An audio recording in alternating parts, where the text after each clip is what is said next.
नजर आई हैं। और अब खबरों में आगे बढ़ेंगे। जी बिल्कुल, देश की राजनीति में जब जब धर्म का घालमेल शुरू होता है तो इस पर बड़ी बहस शुरू हो जाती है और तब हिंदू और हिंदुत्व पर ज्ञान देने वाले बहुत तेरे बयान सामने आने लगते हैं। और एक बार फिर से यही हो रहा है। देश में सत्ता पक्ष और विपक्ष के ही नहीं बल्कि हिंदू धर्म गुरुओं के भी बेबाक बोल सामने आ रहे हैं। देखिए रिपोर्ट।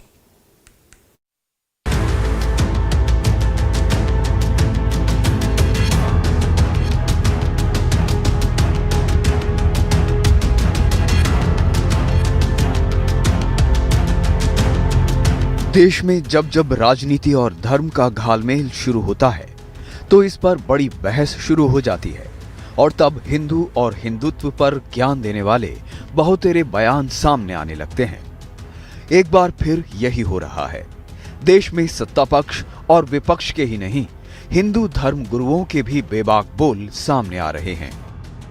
क्योंकि हिंदू और हिंदुत्व के नाम पर सत्ता में वर्चस्व हासिल करने की राजनीति के खिलाफ हिंदुओं के सबसे बड़े हिमायती कहने वाले संगठन आरएसएस ने बड़ा बयान दिया है, या कहें नेताओं को कड़ी नसीहत दी है। मोहन भागवत पिछले 4 दिनों में 2 बार हिंदू धर्म और भारत देश के गठबंधन का मायना समझा चुके हैं। अपने बयान में मोहन भागवत ने निशाने पर अपनों को भी लिया है, लेकिन संघ के खिलाफ अपने तो बोलने से रहे। अलबत्ता उनकी ओर से हिंदू धर्म गुरुओं ने भागवत के खिलाफ मोर्चा खोल दिया है।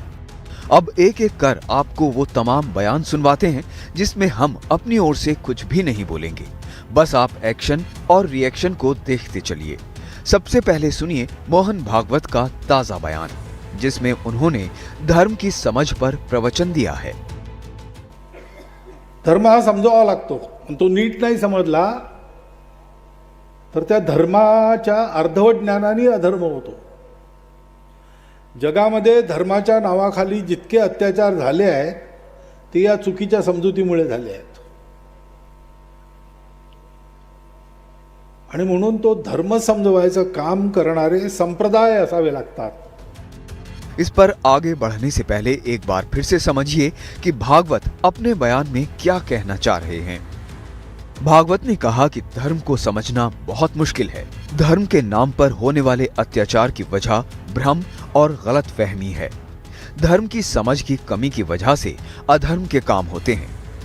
धर्म को सही से सिखाने पढ़ाने की जरूरत है। धर्म को ही नहीं समझा गया तो धर्म का आधा ज्ञान ही अधर्म को जन्म देगा। मोहन भागवत ने रविवार को एक कार्यक्रम में ये बयान दिया था। 4 दिन पहले गुरुवार को भी भागवत ने एक बड़ा बयान दिया था, जिसमें उन्होंने काशी मथुरा के बाद संभल में मस्जिद के नीचे मंदिर तलाशने वालों को कड़ी फटकार लगाई थी। और अब भागवत का ताजा बयान, जिसे लेकर आरएसएस प्रमुख मोहन भागवत चर्चा में हैं। उनके बयान पर देश के धर्म गुरुओं ने कड़ा ऐतराज जताया है। भागवत के विरोध में 3 चेहरे सामने खड़े दिख रहे हैं। तुलसी पीठ के पीठाधीश्वर जगत गुरु राम भद्राचार्य और ज्योतिर्मठ पीठ के शंकराचार्य स्वामी अविमुक्तेश्वरानंद सरस्वती ने कड़ी प्रतिक्रिया दी है, जबकि रामदेव ने गोलमोल तरीके से संभल जैसे तलाशी अभियान को जायज ठहराया। अब एक एक करके तीनों का रिएक्शन देखिए। जो हमारे बड़े तीर्थ हैं, बड़े गौरव के स्थान हैं, उनके ऊपर तो कुछ निर्णय करना ही चाहिए, जिससे कि जिन आक्रांताओं ने सनातन का विध्वंस मचाया, उन पापियों के उस पाप का थोड़ा फल तो मिलना चाहिए। बाकी देश में भाईचारा भी कायम रहना चाहिए। इसके बाद तुलसी पीठाधीश्वर जगत गुरु राम भद्राचार्य ने कहा वो मोहन भागवत के बयान से बिल्कुल सहमत नहीं है। ये भी स्पष्ट कर दिया कि मोहन भागवत हमारे अनुशासक नहीं है, बल्कि हम उनके अनुशासक हैं। और इस प्रकार का उनका बयान बहुत अनुचित है। वो हमारे अनुशासक नहीं है। हम धर्माचार्य हैं, हमारा विषय अलग है, उनका अलग है। वो संघ के सरसंघचालक हो सकते हैं, हमारे थोड़े होंगे। स्वामी राम भद्राचार्य ने कहा कि संभल में जो कुछ भी हो रहा है वो बुरा हो रहा है, लेकिन सकारात्मक ये है कि वहाँ मंदिर होने के प्रमाण भी मिल रहे हैं। राम भद्राचार्य ने कहा कि चाहे कोर्ट से हो या फिर जनता के सहयोग से, मंदिर के मुद्दे पर उनका संघर्ष जारी रहेगा। ज्योतिर्मठ पीठ के शंकराचार्य स्वामी अविमुक्तेश्वरानंद सरस्वती ने तो भागवत के बयान को राजनीतिक हित से जोड़ दिया। राजनीतिक नफा नुकसान के हिसाब से सुविधाजनक रुख अपनाने का आरोप लगाया। ये जो नेता आज बने हैं वो किस आधार पर बने हैं? आज देश में जिनकी सत्ता है वो किस आधार पर बनी है? वो तो मंदिर मस्जिद की राजनीति करके ही तो आगे आए हैं। अब जब आगे आ गए, सत्ता में बैठ गए, अब आपको लगता है कि ये राजनीति नहीं होनी चाहिए? ये तो पहले ही लगना चाहिए था ना। ये जो वक्तव्य है ये सुविधाजनक वक्तव्य है। दरअसल शंकराचार्य की ये प्रतिक्रिया भागवत के 19 तारीख को दिए गए बयान को लेकर है, जिसमें उन्होंने सीधे सीधे संभल में मंदिरों की तलाशी पर सवाल उठाए थे और अपने ही नेताओं को इशारों में ही नसीहत भी दी थी। जर ही हार्मनी जर जगाला पाहिजे असेल तर आपल्या देशात याचं मॉडेल उभं करायचं म्हणजे ही हार्मनी आपल्या देशात असली पाहिजे। श्रद्धेचा आदर, त्यामुळे राम मंदिर झालं पाहिजे, ते होत आहे। हिंदूंची श्रद्धा असताना हिंदूंना वाटतं,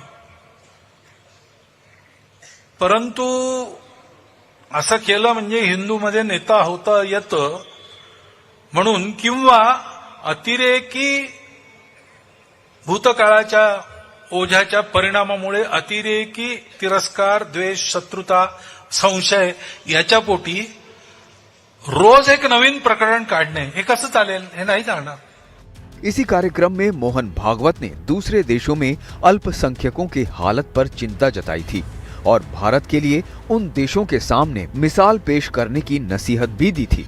उन्होंने कहा था कि भारत का मॉडल ही सर्वोत्तम है। यहाँ हमको बताया जाता है कि आप जरा अल्पसंख्यकों की चिंता करो, लेकिन वहां अल्पसंख्यकों की क्या दशा है हम देख ही रहे ना।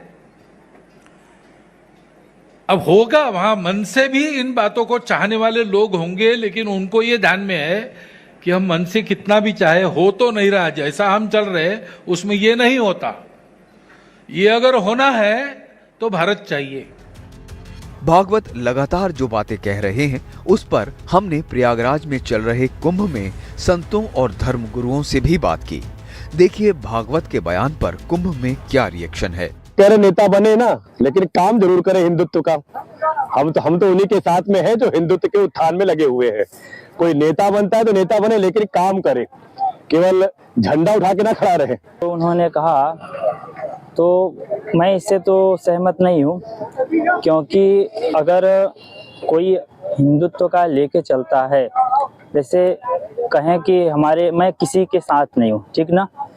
अगर मैं अपने कृष्ण भगवान का देखूं तो कृष्ण भगवान ना कौरव की तरफ थे ना पांडवों की तरफ थे, वह धर्म की तरफ थे।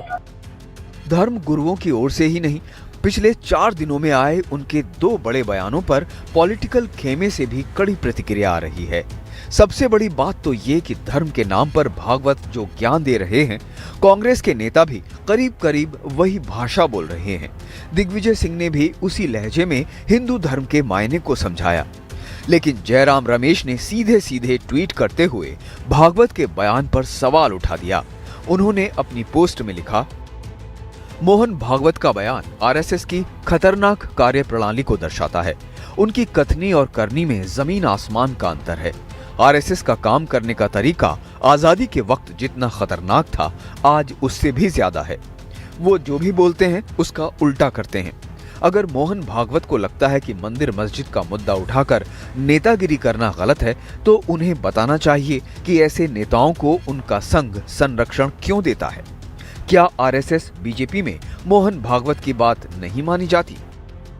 यानी भागवत को भले ही लग रहा हो कि उन्होंने संविधान सम्मत बात की है, लेकिन जो रिएक्शन आ रहे हैं उसमें आरएसएस की मंशा पर ही सवाल उठाए जा रहे हैं। पूछा जा रहा है कि अगर भागवत इतना नेक सोचते हैं तो फिर अपने नेताओं को एक फोन क्यों नहीं कर देते हैं। मुझे उसमें कुछ नहीं कहना, मैंने पहले भी कहा है।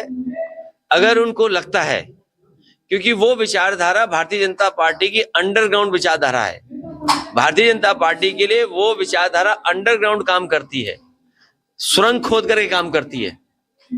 तो वो जो आज बात कही जा रही है, कम से कम उन्हें भारतीय जनता पार्टी के लोगों को समझाना चाहिए। अगर वो एक फोन भी कर दें मुख्यमंत्री जी को, तो कोई भी सर्वे और कोई भी ऐसा विवाद नहीं होगा।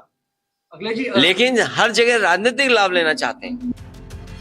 समाजवादी पार्टी ने तो मोहन भागवत से 2 टूक मांग कर दी है कि अगर आरएसएस चीफ को लगता है कि मंदिर मस्जिद विवाद बेवजह है और नेता बनने की कोशिश है तो उन्हें अपने उन लोगों पर अनुशासनात्मक कार्यवाही करनी चाहिए जो उनकी बात नहीं सुन रहे। लगता है मोहन भागवत अपने बयान पर चारों तरफ से घिर गए हैं। धर्मगुरु विपक्ष हमलावर है और अपने खेमे के नेताओं ने चुप्पी साध ली है। ऐसा इसीलिए कहा जा रहा है क्योंकि अक्सर मोहन भागवत जो भी बयान देते हैं बीजेपी के नेता उसकी पूरी तस्दीक करते हैं, लेकिन इस बार बीजेपी के खेमे में खामोशी है। Bureau report, live times.